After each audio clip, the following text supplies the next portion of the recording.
Tool है ma'am आपके पास जिसकी मदद से आप इतना बड़ा चमत्कार करने वाले हो? एक तो मैं आपको सिखा दूंगी टेंस बदलने का शॉर्टकट, एक मैं आपको सिखा दूंगी प्रोनाउन बदलना, और एक मैं आपको सिखा दूंगी एडवर्ब बदलना।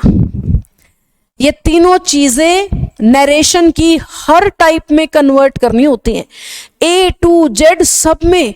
तो जो बच्चा इन तीन को ईमानदारी से सीख लेता है ना, बहुत हद तक उसको नरेशन कन्वर्ट करनी आ जाती है। अब इन तीनों को एक एक करके मैं शुरू करना चाहूंगी, सबकी तरफ से थम्स अप चाहिए। सबसे पहले टेंस चेंज, नजरें बोर्ड पे रखना क्योंकि नजर हटी तो दुर्घटना घटी। टेंस चेंज इन नरेशन, मैं इसका सीधा शॉर्टकट लिखूंगी, ध्यान दीजिएगा। चाहे आपको टेंस बिल्कुल भी नहीं आता फिर भी आपको ये चेंज समझ में आएगा। ये चेंज कह रहा है कि डायरेक्ट स्पीच में अगर फर्स्ट फॉर्म दिख जाए तो इनडायरेक्ट में आप उसे सेकंड फॉर्म में बदल देना।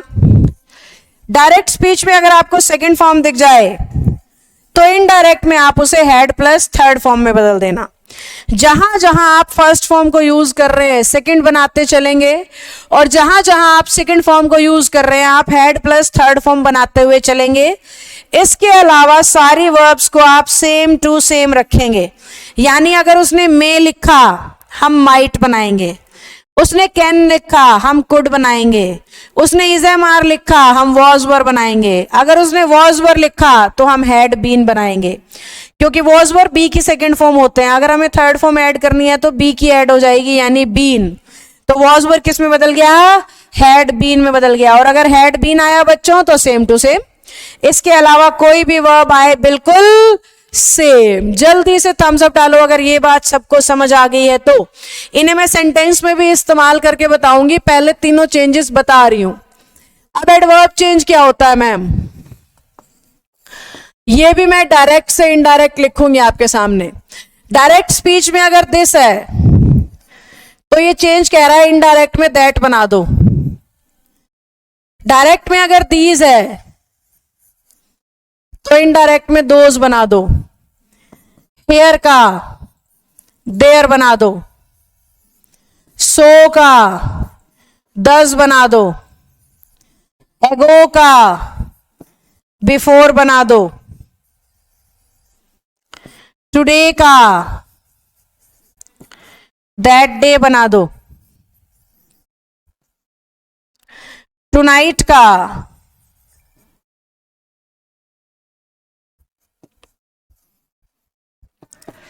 दैट नाइट बना दो,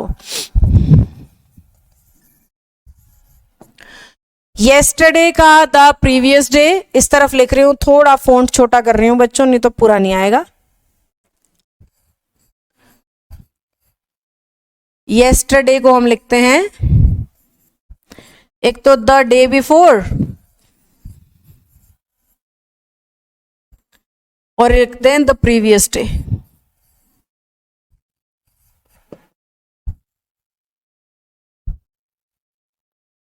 टुमारो का मैं वर्बली बता देती हूँ, नहीं तो बहुत ज्यादा भीड़ हो जाएगी उधर मैंने लिख दिया तो।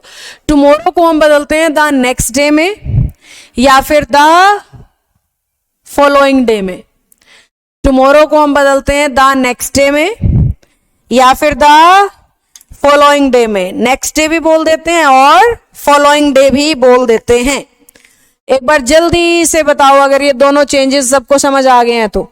एक तो हमने टेंस चेंज किया और एक हमने एडवर्ब चेंज किया। अगर दोनों आपको ठीक ठीक समझ आए हैं तो जल्दी से थम्स अप डालो बच्चों। अगर आपको दोनों चेंजेस ठीक ठीक समझ आ गए हैं तो जल्दी से थम्स अप डालो।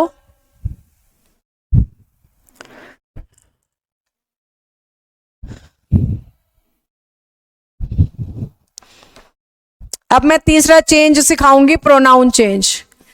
प्रोनाउन वो शब्द होते हैं जिन्हें नाउन की जगह इस्तेमाल किया जाता है और नाउन वो होते हैं जो नाम कहलाते हैं। किसी भी चीज के नाम को हम नाउन कहते हैं। वेरी गुड, सबने थम्स अप डाल दिया। अब देखो प्रोनाउन चेंज समझा रही हूं। इसके लिए ना एक सेंटेंस लिखूंगी, ध्यान देना।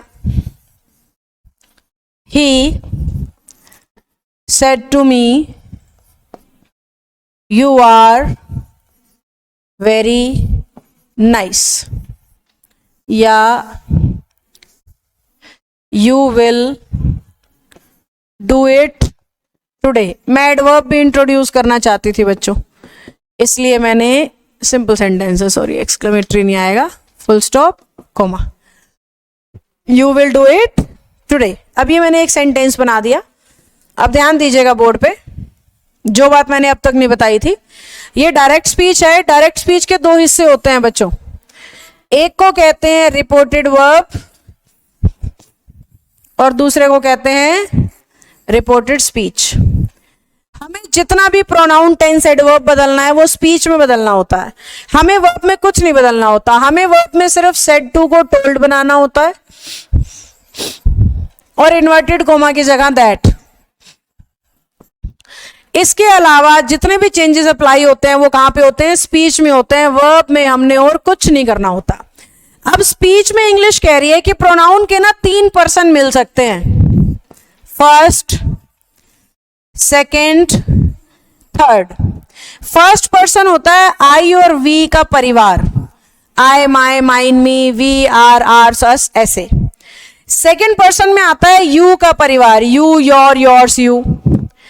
थर्ड पर्सन में आते हैं ही, शी, इट, दे, या किसी व्यक्ति का नाम।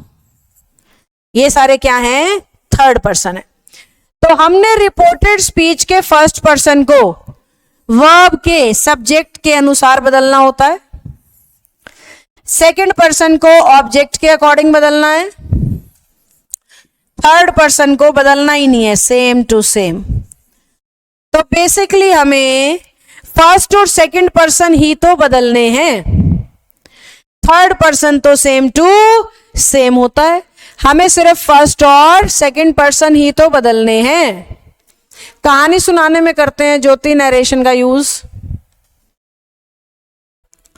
मंजीत, ऋषि को ये बोलो कि इस बैच में आज और कल में जो मैं नरेशन पढ़ाऊं ना, उसी को ग्रामर के कट के तौर पे अगले